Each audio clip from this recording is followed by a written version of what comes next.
Boa noite a todos e a todas. Estamos aqui para mais um encontro do projeto Reflexões Filosóficas. Hoje vamos falar do papel das emoções na política. Esperar meu convidado, o professor Felipe Campelo, entrar. Já entrou. Grande Kleber.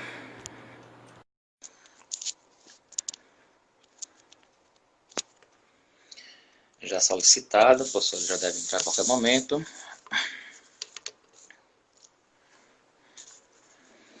Está, boa noite, professor. Olá, Hugo, tudo bem? Boa Tudo bom, professor? noite. Boa noite. Eu vou apenas fazer uma pequena apresentação, certo? Do meu convidado, como eu sempre faço. Estou praticamente aqui Joia. fechando o ciclo do Nós Coletivo, né? Que é a página que o professor Felipe, né? O professor Érico e a professora Mariana, né? Isso. Administram, né? Uma página de filosofia, política. Inclusive hoje, né? Como as nossas lives aqui elas ficam salvas, né? Eu deixo ela tanto salva no Instagram quanto no YouTube, né? Vou até fazer aqui a Uhum. propaganda, né? Que a professora Mariana fez as chamadas Pílulas Filosóficas sobre a Judith Butler e o professor Felipe Campelo começou hoje as Pílulas Filosóficas sobre Hegel, né? 4 encontros aí em torno de 15 minutos, né? Eu sei que Uhum. Hegel é um filósofo da vida inteira, né? E resumir em 4 episódios de 15 é um desafio realmente assim hercúleo, eu diria, né? O meu convidado, o professor Felipe Campelo, é doutor em filosofia, se doutorou na Alemanha, né, Universidade de Frankfurt, foi orientando pelo Axel Honneth, né, esse professor. Isso. E o título, né, que ele trabalhou, e aqui uma tradução livro, o título do doutorado dele está em alemão, inclusive deu origem a um livro em alemão. Não achei a tradução em português, não sei se tem, mas eu só encontrei em alemão mesmo, né? E a Uhum. tradução é algo como A Natureza da Moralidade, Fundamentos de uma Teoria das Instituições segundo Hegel, né? E o tema que o professor propôs aqui é um tema de um estudo, né, que ele está fazendo atualmente, que é o papel das emoções nas transformações políticas. Professor Felipe, muito boa noite, muito bem-vindo. E lembrar que esse encontro vai ficar salvo no Instagram e no YouTube. Boa noite, professor. Boa noite, Hugo. Boa noite quem está chegando aí e depois vai estar ouvindo a gente, né? Depois no YouTube. A minha ideia, Hugo, trazer um pouco do que eu tenho trabalhado, né? Em torno de um tema que eu acho que é fundamental, atual, até para compreender o Brasil, né? Compreender tudo isso que a gente está vivendo, nesse buraco que a gente se enfiou.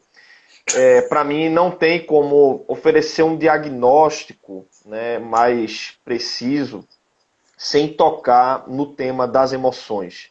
Inclusive, tem um mantra, né, que reza hoje no Brasil, né, que é justamente fala muito como as instituições estão funcionando, né, que as instituições estão funcionando e que, portanto, não deveríamos nos preocupar, né. Isso, em parte, eu considero como verdadeiro, assim, de a gente olhar um pouco para a análise política a partir de uma ótica da teoria das instituições. Inclusive, o subtítulo do livro, né, que é da minha tese, como você mencionou agora, é justamente os fundamentos de uma teoria das instituições em Hegel. Né? O que é que está por trás, o que é que legitima a gente pensar, do ponto de vista da democracia, o papel das instituições. Mas o meu ponto é que isso seria um lado só da história. Né? Evidentemente, a gente pode pensar aí em que medida o STF hoje está atuando e a gente pensar, quer dizer, do ponto de vista propriamente de uma teoria política, né? É, é, muito do que tem se falado, de como as democracias estão morrendo, né? Ou seja, uma espécie de estratégia parasitária, né? Que tem corroído a prática, a legitimidade democrática por dentro, né? Ou seja, a partir das próprias instituições. Então, não é que, digamos assim, a gente precisa esperar um momento de ruptura completo ou de uma fragilidade. Aliás, acho que os momentos de rupturas históricas não necessariamente apontavam ou eram consequências de uma fragilidade institucional. Né? Ele mostrava um tipo de corrosão, né? Algo que estava sendo germinado. Né? Um dos meus textos eu dei o título justamente O Ovo da Serpente, né? Que é um filme de Bergman, que mostra muito bem ali no contexto da formação, pensando a Alemanha na década de 30, né, aquilo que germinou e desemboca no período do nacionalsocialismo na Alemanha, né, do nazismo, como aquilo que estava sendo movimentado só poderia ser compreendido adequadamente do ponto de vista das emoções políticas. É por isso que eu acho que para a gente fazer um diagnóstico mais preciso, eu diria não somente do que a gente está vivendo hoje, né? A filosofia, ela inclusive, às vezes precisa se distanciar um pouco, né, do calor do momento. Eu acho que até ela contribui mais quando ela tem uma análise, digamos assim, um pouco mais sóbria, né, mais fria, sem estar ali na reação daquilo que está sendo colocado, né, senão a gente pode cometer erros como foi o do Agamben, né, quando chamou a pandemia no início de uma ilusão. Né? Eu acho que quando a filosofia ela se aventura a tentar, eu diria até substituir ou perder o diálogo com as outras ciências, ou seja, quando ela se coloca numa postura de uma certa arrogância, ela perde, eu acho, aquilo que é o seu potencial filosófico e tentar propriamente contribuir para a discussão. Né? E eu acho que quando a gente fala de emoções políticas, é um outro lado desse movimento, né, de fazer um diagnóstico, de tentar oferecer, de compreender aquilo que está em jogo. Como eu disse, não somente agora, né, mas na história. O título da nossa live é justamente isso, né? O papel das emoções políticas nas transformações políticas. Evidentemente que essa transformação política a gente pode estar vivendo isso hoje, mas, ao meu ver, as emoções políticas sempre estiveram por trás de todas as transformações na história. Né? Cabe a gente tentar entender, então, o que é que isso quer dizer. Né? Quando a gente fala de que há uma motivação, né, um tipo de jogo que só pode ser compreendido não a partir de uma espécie de racionalidade, né, de um agir racional dos sujeitos, a gente precisa entender, então, o que é que faz com que a gente consiga articular um tipo de motivação, eu diria, de fazer com que um tipo de momento de colapso histórico atisse, digamos assim, uma reação dos sujeitos.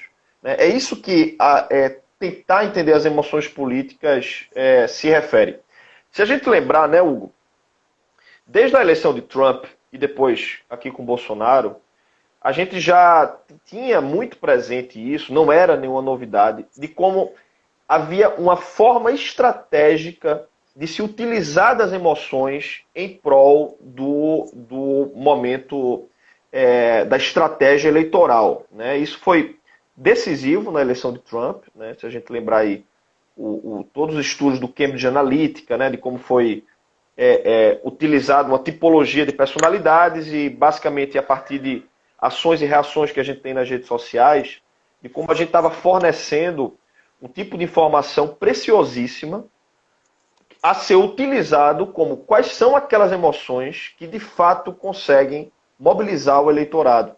Quando você tem essa tipologia, tornava-se fácil traçar uma estratégia política vitoriosa, como foi, né, na eleição de Trump, e que teve o efeito que teve também aqui na eleição de Bolsonaro. Né? Um tipo de apropriação, de percepção que estava ali já latente na sociedade, né? Em parte eu diria um tipo de revanchismo, né? Por trás até mesmo de uma dimensão de maior igualdade dentro de uma postura de inclusão social. Né? Você tinha um tipo de reação a esse movimento ali que foi muito bem catalisado através de uma mobilização de uma emoção política que é central, que é o ódio. Né? A gente viu isso no Brasil, como o ódio como catalisador de emoção política, ela conseguiu mobilizar um eleitorado diante de ficções. Né?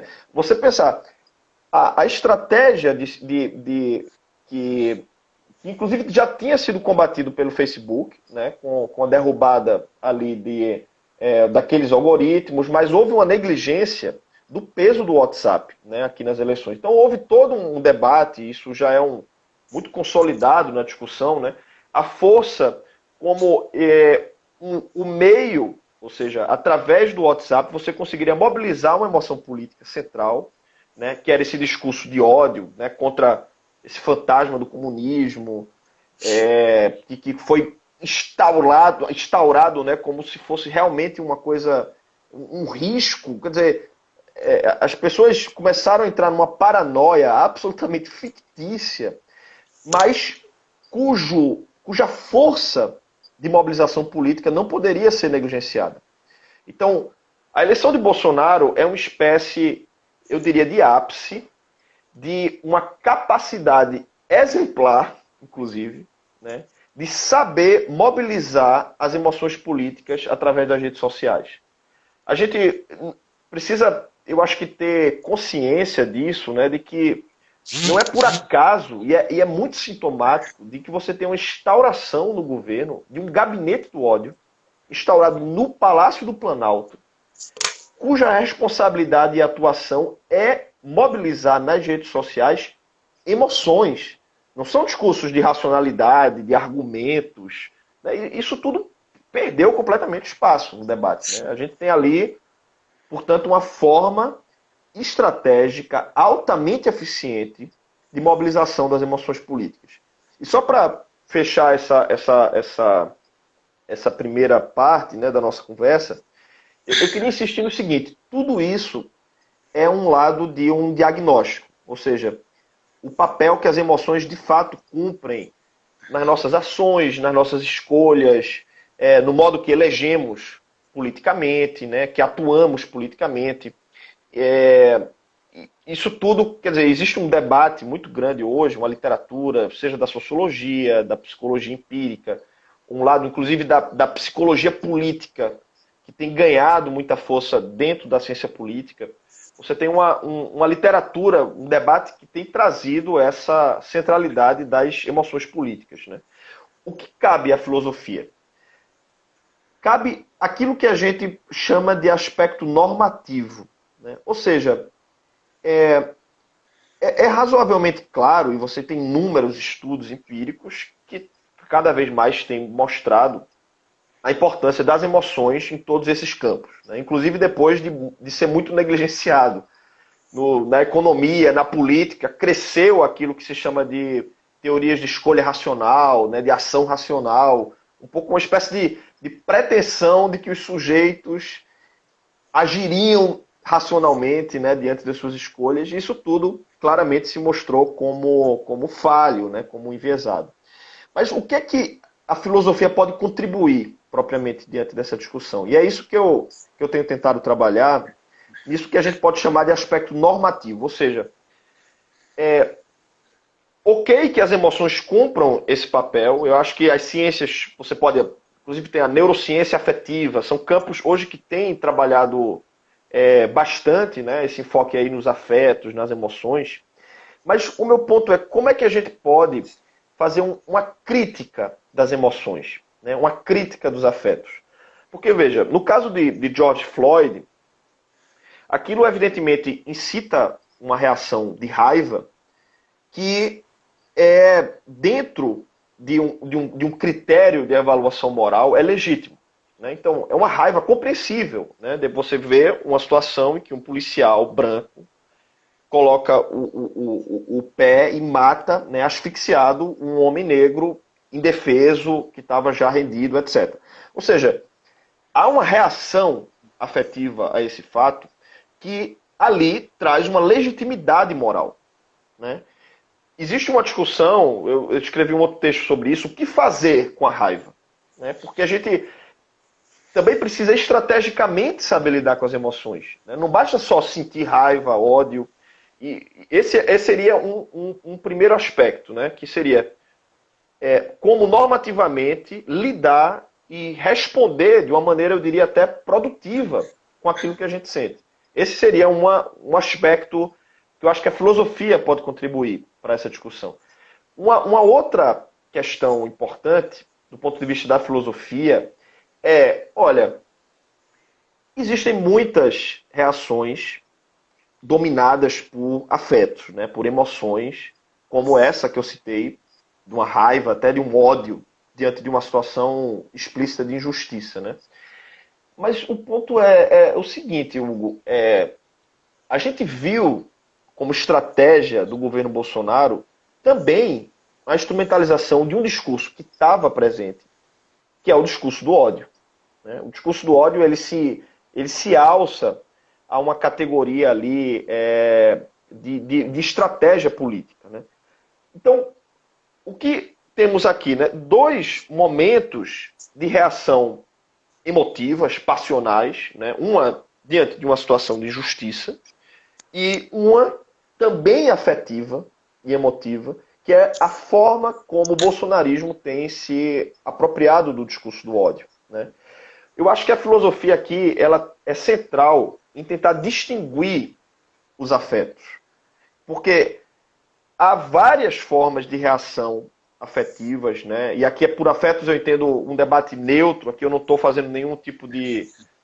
a gente traz, quando a gente fala de afeto, né, muita gente já lembra de uma relação afetuosa, né, como uma coisa positiva, mas o sentido que eu trabalho de afetos, isso remete a Spinoza, inclusive tem toda uma tradição na filosofia que pensa os afetos, como algo neutro, ou seja, não tem uma avaliação moral a priori dos afetos.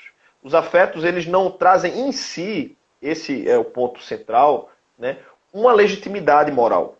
Eu acho que cabe, então, a nossa reflexão, a nossa conversa aqui hoje, né, cabe à filosofia, isso que eu tenho tentado mostrar, é como a gente pode distinguir moralmente entre diversas explosões, reações afetivas. Qual é aquela relação de raiva ou uma reação de ódio que é legítima e que pode ser distinguida, portanto, de uma relação de ódio passível de ser criticada. Eu acho que é esse lugar, né, das emoções políticas, né, o professor Miguel perguntou, né, isso que a gente está pensando aqui, como a gente trabalhar as emoções políticas, né, como isso pode ser, como a filosofia pode contribuir para a gente pensar as emoções políticas. Né? Eu acho que é isso para começo de conversa, eu acho que é isso que vale a pena a gente conversar hoje. Né? Uhum. Obrigado, professor, pela exposição. Separei já aqui algumas perguntas. Será que esse processo no Brasil, né? Você começou lá a falar nos Estados Unidos, né? Depois falou que acabou sucumbindo aqui também. Sucumbindo não, né? Se revelando aqui também. Isso seria um processo anti-kafkiano, no sentido de que Kafka sempre foi alguém que deu sempre muita atenção, sempre escutou bastante para perceber as coisas como elas estavam se construindo. E aqui a gente não percebeu que isso estava assim tão claro. Quando eu digo a gente, claro, estou generalizando. Será que a gente não percebeu que isso assim já estava crescendo em outros países? Essa prática autoritária, inclusive de pretendentes ao governo, na França muito forte, na Alemanha. E aqui a gente tratou de uma maneira como... a gente desprezou, a gente achou galhofa, brincadeira, e de repente se concretizou.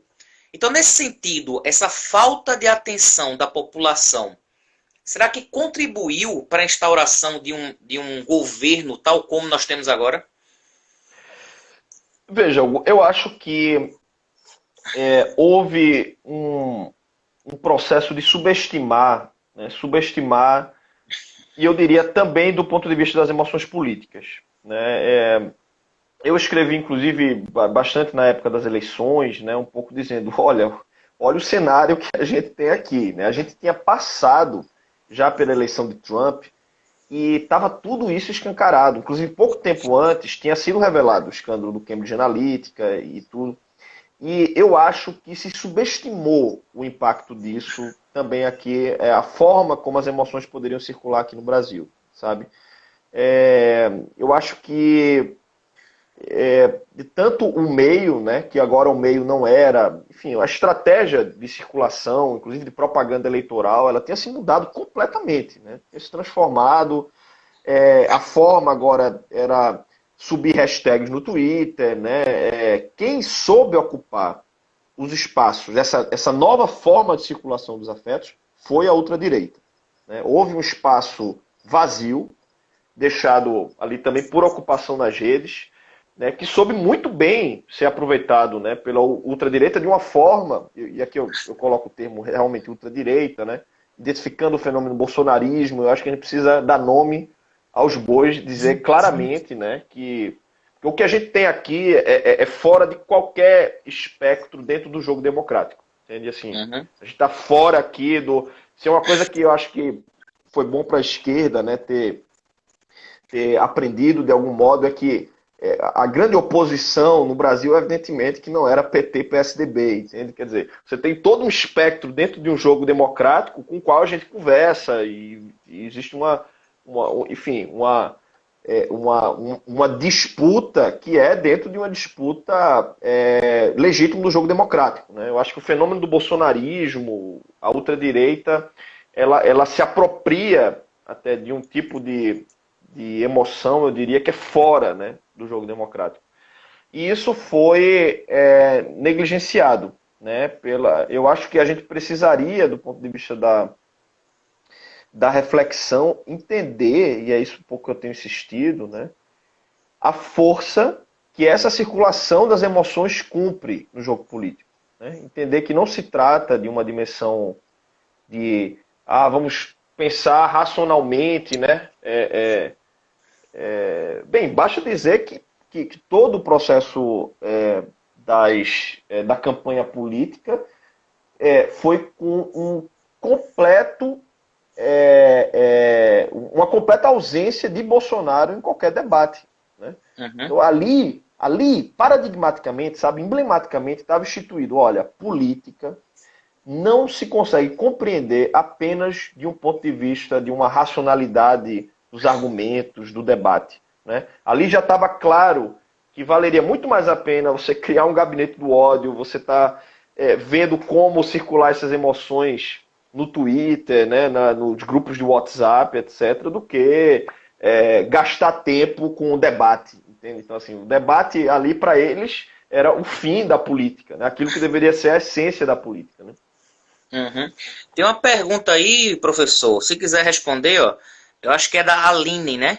Vocês poderiam falar sobre o envenenamento da opinião pública pela mídia corporativa e sobre os interesses internacionais que também influenciaram uma guerra híbrida?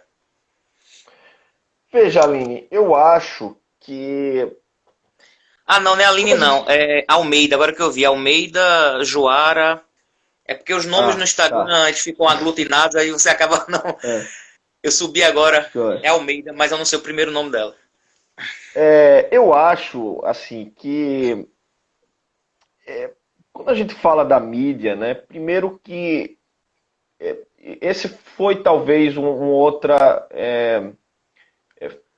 talvez um outro aspecto que foi subestimado na e até hoje, né, do que está acontecendo no Brasil, né, que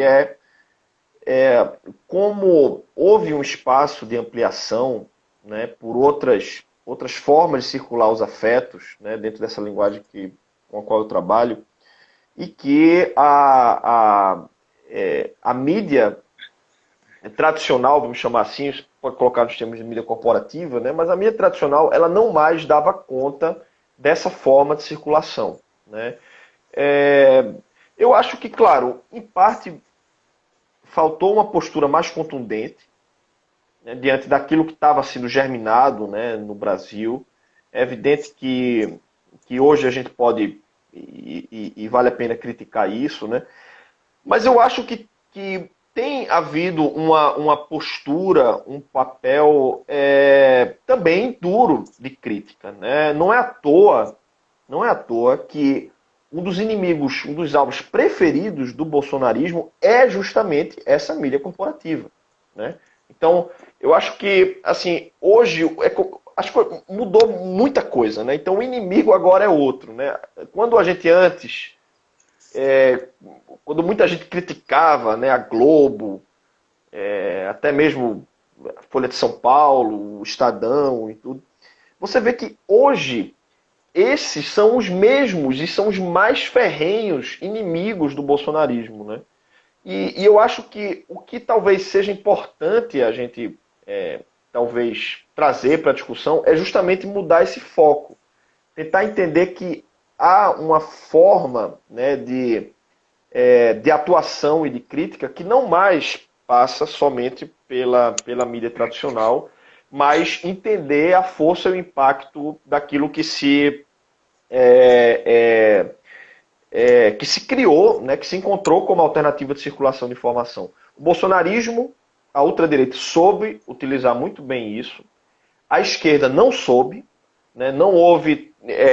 inclusive, Hugo, eu acho que tudo isso que a gente está fazendo aqui hoje é uma espécie de revolução, né, porque, por força das circunstâncias, Isso. bem ou mal, né, a pandemia, com todo o cenário de tristeza, né, de sofrimento que tem causado, ela gerou como efeito colateral essa ocupação das redes com outras narrativas. A universidade ela não estava presente nas redes sociais, isso a gente criou o Nós fez quase um ano agora, né? Eu lembro quando a gente criou o Nós, a gente batia nesse ponto, a gente dizia, gente, olha, quem está ocupando hoje? Se você buscar filosofia na internet, você vai cair no Olavo de Carvalho, entendeu? Nessa olavismo, mas porque não tem alternativa. Entende? Então, assim, não tem espaço vazio nas redes sociais, assim como não tem na política, né? E as redes sociais estavam sendo ocupadas por esse discurso. Isso. Então, ele dizia, a gente precisa agora fazer um momento também de oferecer uma contranarrativa, né, de saber agora o que é estratégia de circulação de informação no Twitter, de ocupar o Instagram, o YouTube, montar projetos. Se a gente está criticando isso, não adianta. Ninguém vai chegar na universidade, entendeu? O inimigo agora é a mídia tradicional, é a universidade, é a ciência. E para a gente colocar de igual por igual e ter força de combater essa narrativa, a gente precisa também ocupar esses espaços. E eu acho que está havendo uma revolução, né? A gente vem... E, enfim, eu tenho acompanhado vários colegas na filosofia, em outras áreas, que têm ocupado, né, e têm crescido essa participação. Inclusive, eu sou muito otimista com esse movimento que, ao meu ver, ele não volta atrás, né? Algo que veio para ficar. E a ideia justamente desse projeto que eu fiz, que é o Reflexões Filosóficas, era isso, né? Trazer um pouco, tirar um pouco a filosofia de dentro da academia e trazer para as redes sociais. Era fazer essa ocupação, essa nova narrativa, né? E ainda bem que assim os professores aderiram, professores que antes eu lia, assistia palestras, assistia aulas na internet, e agora eu estou conversando com eles, né? E eu já tenho aqui lives marcadas até começo de setembro já. Também tem e por conta dessa situação que a gente se encontra, né? Se a gente não tivesse na pandemia, provavelmente não teríamos essa ideia, não estaríamos fazendo essa live, não estaríamos nos conhecendo hoje, de fato, né? Mesmo que virtualmente. E eu sou pernambucano, né? Estudei, inclusive, com o professor Alfredo, que é um especialista em Hegel também, né? Da UFPE. O Caio Souto tem um canal de YouTube muito interessante, inclusive você já conversou com ele, né? E eu acho que é importante esse movimento, né? Como acho que o professor Miguel colocou aí, né? Que é um movimento também de ocupação de espaço, de resistência e tentar levar realmente a reflexão filosófica com uma linguagem acessível para um outro público também, né? Sim, ela corrigiu, quem fez a pergunta, o nome dela é Joara, né? Ela corrigiu e já colocou uma outra pergunta que daqui a pouco eu vou fazer também.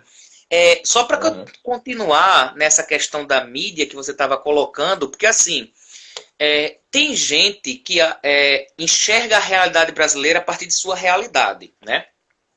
E esse mecanismo de utilização da ultradireita nas redes sociais foi muito eficiente. Mas também ele atingiu uma camada popular muito grande de pessoas que, inclusive, não têm acesso à internet e redes sociais.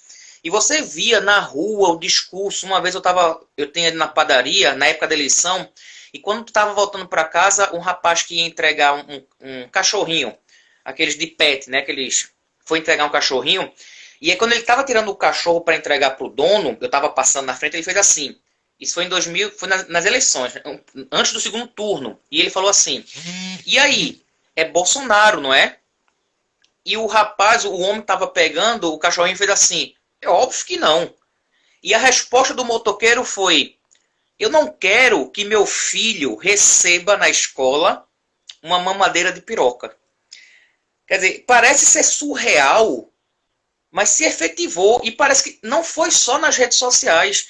Inclusive, pessoas que não têm acesso também compraram esse discurso. Como é que esse discurso também chegou nas camadas mais pobres que antes tinham uma ideia assim de apoiar um governo, por exemplo, do PT e de repente parte desse eleitorado migrou para Bolsonaro, né? Como é que se chega? Que discurso foi esse que foi tão potente que não só ficou nas redes sociais, mas também se expandiu por outros meios, né? Uhum. Não, assim, eu acho que são duas coisas aí, né? Um é, digamos assim, o meio e o outro é o conteúdo, né? Uhum, Eu acho que o que tem de novo hoje é o meio, é a forma como as emoções políticas elas circulam. As emoções, a forma, digamos assim, as emoções políticas enquanto conteúdo, enquanto mobilização do ódio, do medo, ela é constitutiva da política, né? Inclusive Hobbes, se a gente lembrar aqui, ele funda a legitimidade do Estado em um afeto, que é o medo.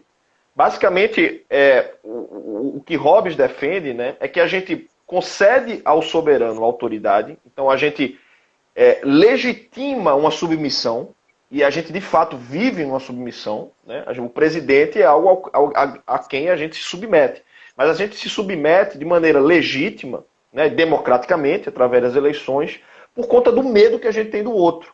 Então, para Hobbes, o Estado ele é resultado do fato de que eu tenho medo de sair na rua e achar que a outra pessoa pode me atacar, né? A Constituição, do que Hobbes vai chamar de Estado da Natureza, né? Que é uma espécie de experimento de pensamento que Hobbes basicamente está convidando a gente para dizer o seguinte, né?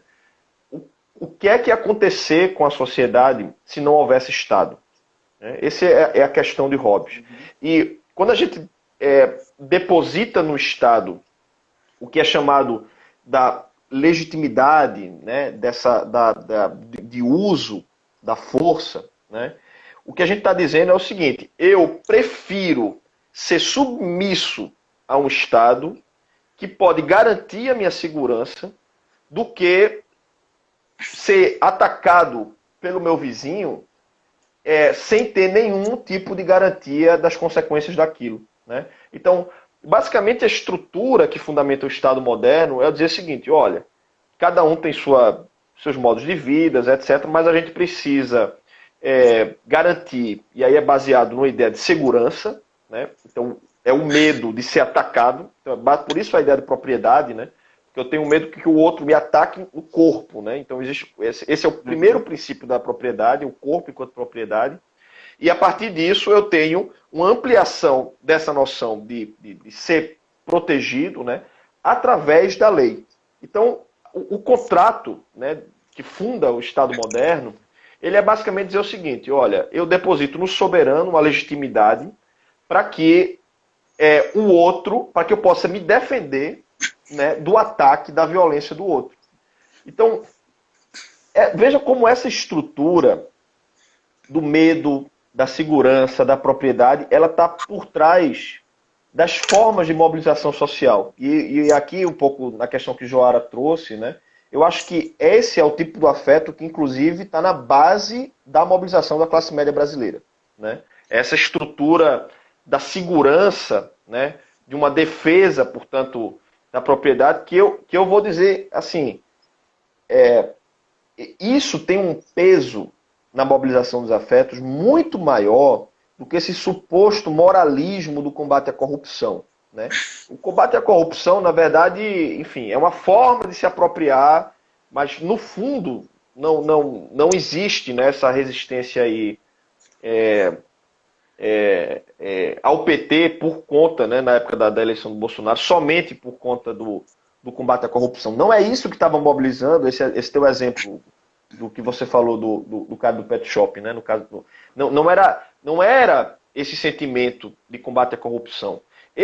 Uma boa parte do que estava sendo mobilizado afetivamente é o que perpassa a história do Brasil, e não só do Brasil, é o que perpassa a constituição do Estado moderno, que é como vamos lidar com o fato de que nós temos medo do outro. Entende? Então a política, ela é basicamente uma resposta a um afeto constitutivo do ser humano, que é o medo. O que eu acho que mudou aí, né? Eu acho que, portanto, o conteúdo é muito parecido, né, com aquilo que funda a sociedade, né, em última análise. Assim, porque o que a classe média, né, desse discurso quer, não é o seguinte: olha, eu tenho aqui, quem está no Recife, né, aqui ouvindo a gente aqui no Recife, a gente sabe bem que é sempre, mas isso, enfim, isso é típico da classe média brasileira, né? É você entrar ali no seu carro, vai até o shopping, aí você constrói a Via Mangue ali, que é o que vai ligar diretamente o shopping, o Rio Mar, né, até o Paiva, até um condomínio, e a vida, né, é feita completamente dentro de uma dimensão privada, completamente aquém do público, né? Então, quanto menos está no espaço público, melhor. Desculpe. Ou seja, há uma forma de predomínio de uma dimensão fundamentalmente privada, né? Portanto, aquém do público que funda a classe média. Esse tipo de afeto, ou seja, no final das contas, a mobilização do medo é só para dizer o seguinte, né? Olha, eu vou me manter ali na minha propriedade, né? Eu vou ter segurança, né? Aí você tem todo um discurso aí que supostamente é político, mas na verdade no fundo o interesse ali é único, né? É sonegar imposto, né? Quanto menos o Estado interferir, então, na capacidade que eu tenho de sonegar o imposto, eu vou continuar dentro do meu carro, indo de shopping a shopping, minha casa ao condomínio. Ou seja, é uma estrutura que, na verdade, revela algo que é fundamental na constituição do nosso ethos brasileiro, que é uma fragilização do público, né? Quando a gente viu aquela votação do impeachment, aquilo revela muito, né, do que é o Brasil. Demais. Assim. Demais. A votação é baseado na família e em Deus. Quer dizer, na família, Isso. no privado. Entendeu? Isso. Assim, o público no Brasil é uma mera extensão do privado. Isso, do ponto de vista dos afetos, é muito interessante, sabe? Porque quando a gente fala de afetos, muita gente, né, pensa que é uma relação primária de afetos, né? Aquela relação familiar e tal. Uhum. E, na verdade, o que a gente vê na dimensão do público é uma das formas equivocadas de expressão dos afetos, né? Porque é quando não há uma clara distinção entre esse tipo de afeto que deveria estar baseado nas relações primárias, ou seja, o afeto que eu tenho com minha família, com meus filhos, né, com pessoas próximas, amigos, de uma forma de afeto que chega no público como uma distorção do privado, entende? Então, o público brasileiro é como se fosse uma ampliação dessa dimensão privada, da lógica que rege o afeto privado. Inclusive, um teórico italiano, ele chama isso de familismo amoral, que é algo muito próximo do que temos na máfia italiana. Uhum. Né? É uma conjugação do público em torno de um benefício privado. Né? Não é que você está ali no público, na política, pensando no bem público, você está pensando numa ampliação do privado. Isso para dizer como o afeto, né, pensar emoções políticas, vale a pena a gente pensar, sobretudo, do ponto de vista de um paradoxo, das ambivalências que os afetos cumprem. A estrutura que perpassa também nossa prática social, né, que Sérgio Buarque de Holanda chama de homem cordial, isso já ali, né, naquilo que Sérgio Buarque traz, é uma dimensão de ambiguidade. Não é que isso é uma coisa boa, ótima, olha, veja como nós somos cordiais. Não, nós no fundo estamos querendo estender essa lógica de cordialidade, né, como fracasso do público. Então, o homem cordial é um problema para o ethos brasileiro, que se revela tanto na capacidade de não distinguir bem o público do privado, revela na capacidade que uma família de classe média tem de manter uma empregada em casa e cinicamente dizer que ela é como se fosse da família. Entende? Isso. Não é da família. Ela precisa ser uma pessoa com todos os direitos, com todos os empregados, e não precisa ser alguém que vai passear com o meu cachorro enquanto eu estou pintando as unhas. Entende? Então isso é que é o paradoxo dessa falso uso do afeto no nosso ethos, né? Isso, eu ia até citar isso, né, que era esse estudo de Sérgio Buarque já apontava para isso. Outra citação, os políticos nessa votação eles não mentiram porque realmente eles votaram em nome da família deles. Eles não mentiram. Foram sinceros, né? Foram sinceros nesse momento. Realmente, em nome da minha família, que eu quero beneficiar e não estou conseguindo, eu vou tirar a presidenta, né? Porque não está dando para me beneficiar mais. E aí eu quero fazer uma pergunta, professor, aproveitar também para tratar um pouco ali da questão da teoria crítica, para fazer um tipo de analogia, né? Assim, o estudo das personalidades autoritárias foi feito por muitos pensadores, né? O Elias Canetti, o Adorno, o Wilhelm Reich, a Hannah Arendt, Freud, estudou essa questão da massa, do autoritarismo. E eu lembro que quando nós estudamos teoria crítica, tem um termo lá muito importante que é razão instrumental. Você acredita que hoje estamos utilizando de uma emoção instrumental, a emoção como um instrumento de manipulação? Veja, novamente, eu acho, uma coisa boa da filosofia é sempre ser um pouco mais cautelosa com o novo, né? Uhum. Porque eu acho que tem coisas que perpassam, eu diria, a estrutura da subjetividade, muita coisa que é da estrutura social também, né? O barroco, veja como é interessante esse exemplo do barroco, né? A gente, né, quando vai estudar o barroco, a arte barroca, a gente fala muito em como o emotivismo, né, estava presente ali, então essa coisa das emoções, o filósofo que tivemos aqui, né, o Evaldo Coutinho, ele fala isso que é uma intuição liberada, né? Então no momento que você explode suas emoções, né, você coloca aquilo na música, né, na pintura, etc. Mas o que é curioso é que dentro dos estudos, né, e da produção da arte barroca, você tinha uma espécie de manual, veja como isso é interessante, um manual de como utilizar as emoções. Então, não é que essas emoções eram, em última análise, assim, completamente espontâneas e tudo, mas existia uma clareza sobre como dar representação, de como dar voz, de quais tipos de emoções podem tocar, né, e quais aspectos da subjetividade e tudo. Então, você tem ali uma espécie de racionalidade das emoções. Uhum. Né? Uma racionalização dos afetos. Eu tenho tentado trabalhar não tanto numa oposição entre razão e emoção, justamente porque eu acho que o que faz mais sentido é a gente pensar, né, quais são as emoções que podem ser utilizadas de maneira racional, né? Ou seja, falar de uma racionalidade dos afetos. Afetos racionais, né? E não afetos como algo contrário às emoções, né? Eu acho que o que temos aí de novo, ou seja, que não é exatamente novo, né? Mas como explicar talvez uma parte também do fenômeno do bolsonarismo, né?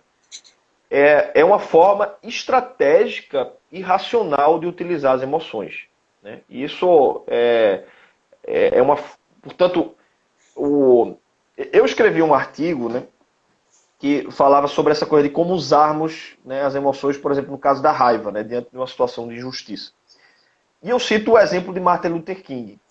King, ele foi um mestre, né, no uso das emoções. E qual era a forma que King teve de reagir a situações de extrema injustiça e que, evidentemente, causavam raiva? As pessoas estavam ali, diante de uma situação de justiça, né? Então, quando pedia para uma pessoa negra no ônibus, né, levantar para dar lugar a uma pessoa branca, é evidentemente que isso causa, né, uma raiva, uma indignação diante desse tipo de atitude que explicitamente é injusta, né? Ou seja, ele parte de um princípio já de cara de que não há igualdade, né? Mas o ponto não é entender a forma de reação e pensada ou estruturada como raiva diante daquela ação. Isso é completamente legítimo, né? Mas o que podemos fazer com isso? Eu tenho tentado enfatizar a resposta que King deu à época, né, que foi a desobediência civil. Né?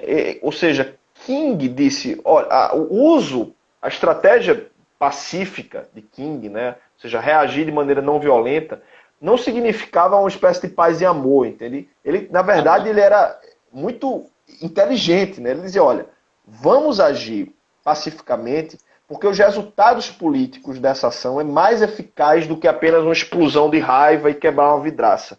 E, de fato, né, o que a gente teve como resposta dessa estratégia de King foi a aprovação dos direitos civis, né, a igualdade do voto, ou seja, tudo aquilo pelo que King lutou, né, ali em 1964, 65, ele conseguiu. Então, eu acho que a estratégia política, ela se dá como podemos racionalmente lidar com as emoções. E não apenas responder passionalmente àquilo que as emoções trazem, mas também saber de maneira inteligente, ou seja, aí a ideia de racionalidade, né, tratar e lidar com essas emoções. Essa sua resposta me remete muito a algo que eu fiz uma live na terça, e o professor que eu fiz a live, ele fala isso em relação a Kant, né, que muita gente coloca Kant como sempre como alguém que é metódico e que cumpre os deveres normativos, mas ele fala dessa questão dos afetos em Kant também, que é muito importante, né? Foi Daniel Omar Pérez, né? Isso, foi o Daniel, na terça-feira. E aí, como você está falando agora da questão da estratégia, o discurso de ódio, ele é estratégico no sentido de que eles sabem que é um discurso de ódio, ou simplesmente eles não fazem essa distinção? Porque há uma confusão muito grande hoje, que algumas pessoas fazem entre a liberdade de expressão e o discurso de ódio. Então, nessa investigação das fake news, por exemplo, um dos argumentos que se utilizam não, estão tolhendo a nossa liberdade de expressão. Há uma consciência das pessoas que divulgam essas notícias, discurso de ódio, que eles estão realmente fazendo discurso de ódio como eliminar o inimigo, tirar o inimigo de cena, ou claro, que isso é uma pergunta meio hipotética, né? Ou eles realmente acham que manifestar essa posição deles é uma liberdade de expressão. Porque a liberdade de expressão parece que só funciona para um lado, né? Para o outro lado não é liberdade de expressão. Uhum.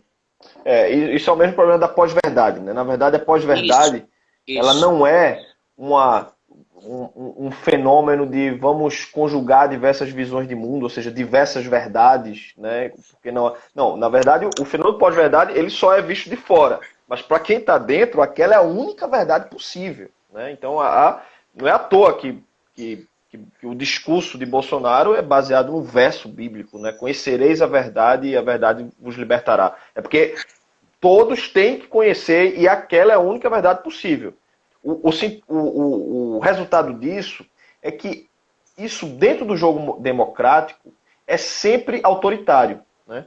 Há uma imposição de uma verdade única. Né? E cabe ao uso. Quem pensa diferente está errado. Tem que se submeter e subjugar a esse discurso. É por isso que, veja, o discurso de ódio, ele em si, ele é completamente antagônico à liberdade de expressão. Por quê? Porque o discurso de ódio, a forma como ele se coloca, é de uma eliminação da diferença. Então, quem é diferente de mim, quem pensa diferente, tem que ser eliminado. Né? Um discurso que ele é em si autoritário e, portanto, nada que seria mais contrário, né, à liberdade de expressão do que um discurso autoritário. Então, isso é preciso ficar claro, né, porque por trás, né, dessa suposta defesa da liberdade de expressão, tanto aqui quanto nos Estados Unidos, né, tem se crescido e propagado o discurso de ódio, né, mas é algo que precisa ser enfrentado, porque não é mais uma forma de discurso, a pluralidade de opiniões, é um discurso que pretende eliminar a diversidade, né, eliminar a própria democracia. Isso, e eu passo por isso em sala de aula, não agora, claro que a gente está nesse período de isolamento, ou quase, né, porque aqui no Brasil não se fez isolamento, inclusive, e já tive, assim, um tipo de confronto com o aluno, dizendo assim, por que eu não posso dizer que sou a favor do nazismo?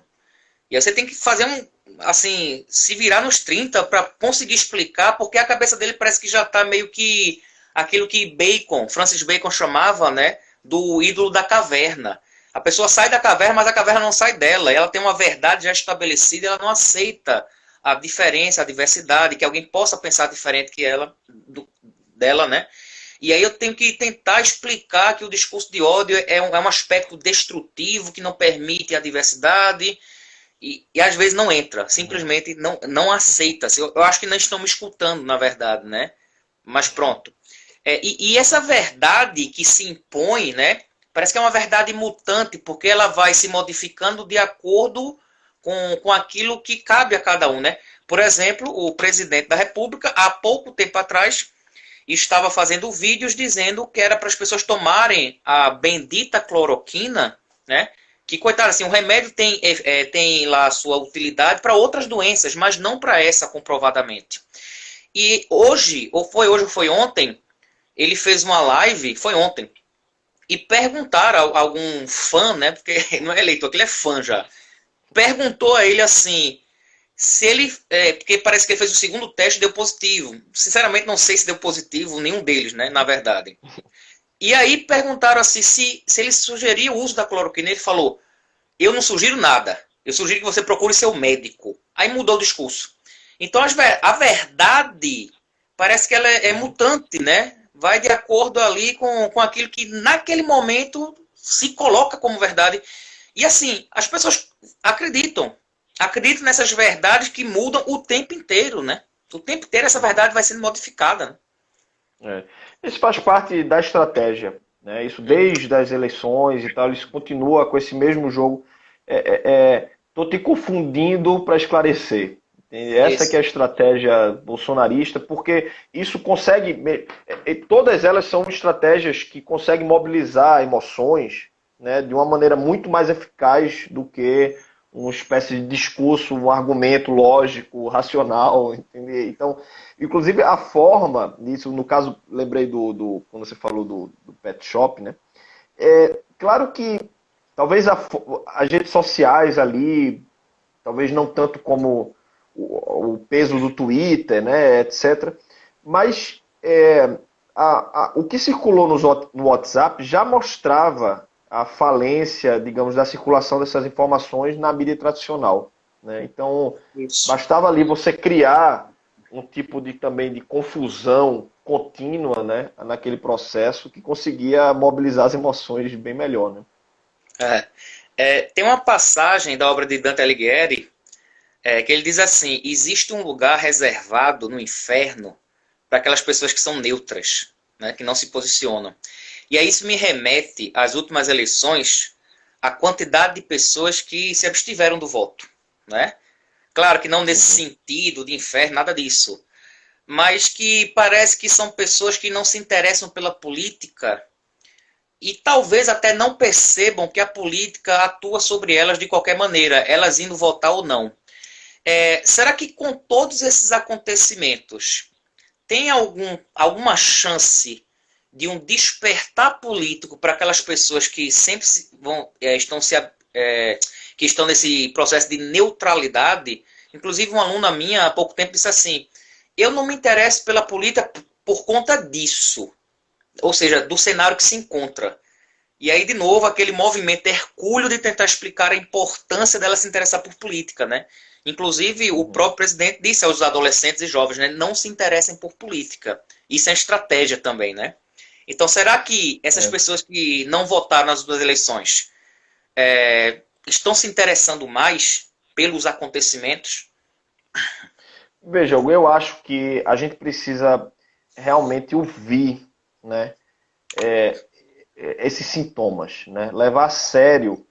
Desde a eleição de Trump, já havia esse discurso de romper, né, com aquilo que seria a política tradicional, né, o establishment, e isso teve reverberou muito forte aqui também no Brasil, de maneira, claro, muito irônica, né, porque acabou Isso. elegendo um deputado que era há 26 anos deputado, com 3 filhos no poder, na política, etc. Né, ou seja, mais do mesmo, mas ele representava uma espécie do ponto fora da curva, do novo, né? E eu acho assim, do ponto de vista do sintoma, né, eu acho que isso traz um diagnóstico importante, que deve ser considerado, né?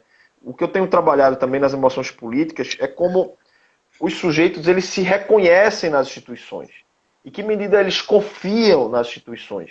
E havia já uma crítica feita ao judiciário, feita à polícia, a forma como a polícia age, né, feita a justiça sendo parcial. Então, a própria política, né, que as pessoas que não se sentiam representados pelos políticos, tudo isso é um sintoma, né, que eu acho que houve alguém que soube aproveitar muito bem desse discurso, que se colocou como um outsider, fora do jogo político, e ganhou, né, tanto Trump como Bolsonaro, né, são muito próximos nesse sintoma. Então eu acho que a gente precisa ouvir isso que está acontecendo, principalmente no sentido de apontar saídas, sabe? Eu acho que houve um vácuo, ao meu ver, continua havendo, né? A gente precisa largar o imaginário político, não somente para sair, para criticar, as pessoas estão saindo nas ruas desde 2013, né? Há um esgotamento dessa crítica, sabe? As instituições, a política. Você veja, saiu Dilma, caiu Dilma, entrou Temer, saiu, era fora Temer, era voto e agora fora Bolsonaro. Mas é preciso apontar para onde ir, né? E eu acho que é isso que a política precisa responder, né? E talvez o que atrapalha é que as pessoas não estão esperando um projeto político, estão esperando aí no Salvador da Pátria, né? E nas últimas eleições, uma coisa que eu achei muito interessante quando eu observava o segundo turno, é que o processo de identificação era, de um lado, Bolsonaro, do outro lado, o PT. Não era Haddad. Sempre se falava do PT. Assim, eu não vou votar no PT. Ninguém falava o nome Haddad. Eu não escutava ninguém falando o nome Haddad. Era Bolsonaro e Haddad. E Bolsonaro não representava o PSL. Tanto é que ele já não está lá. Ele migrou por mais de 10 partidos já. Então, eu acho que esse processo do herói nacional criou-se uma identidade com esse herói, que era o símbolo anticorrupção, que não era, obviamente, e parece mais que foi uma identificação personalista, ou seja, foi mais com o personagem do que com um projeto, que não tinha projeto nenhum, e se mostra que não tem projeto, né? Ele continua fazendo campanha, inclusive. Ele age por movimentos. Ele não tem um projeto, nada. A gente está 2 meses sem ministro da Saúde. 3, né? 3 meses já. Pois é, eu tô vendo que a gente tem 1 minuto aqui, né? Pra concluir. E de Mas repente eu só aparece 30 segundos aqui e pronto, acaba. Mas eu só queria dizer que eu acho que para a gente compreender tudo isso, né, as emoções políticas, principalmente, podem nos ajudar, eu diria, não somente como diagnóstico, né, como sintoma, mas também oferecer soluções, né, para onde ir de uma maneira sólida, né? Eu acho que isso que tem sido circulado do ponto de vista também das emoções, elas apontam um sintoma, né? E aí a gente precisa entender como responder a tudo isso, né? Eu acho que isso é o que é o mais importante. Uhum. Muito obrigado, professor. Antes que apareça aqui os 30 segundos e de repente era para avisar pelo menos com uns 3 minutos antes para a gente poder fazer a outra pergunta, despedir, mas de repente aparece, né? Queria agradecer imensamente a participação e lembrar para o pessoal que a live fica salva no Instagram e também fica salva lá no meu canal de YouTube, que o link está lá no Instagram. Muito obrigado, professor. Maravilha, obrigado. Até logo. Tchau, tchau. Vou só esperar aqui então se encerrar, vou dar os últimos informes. Lembrando que amanhã teremos como convidado o professor Erickson Falabretti, da PUC Paraná, e vamos falar sobre a democracia, né? É um assunto que coaduna muito com aquilo que foi debatido aqui hoje, né? Então é isso, pessoal. Lembrando que a live vai ficar salva no meu Instagram e no link, na bio do Instagram tem um canal do YouTube, onde eu coloco também todas as lives, tá? Então, essa foi a 15ª live, se não me engano. Então é isso. Boa noite para todo mundo e até amanhã.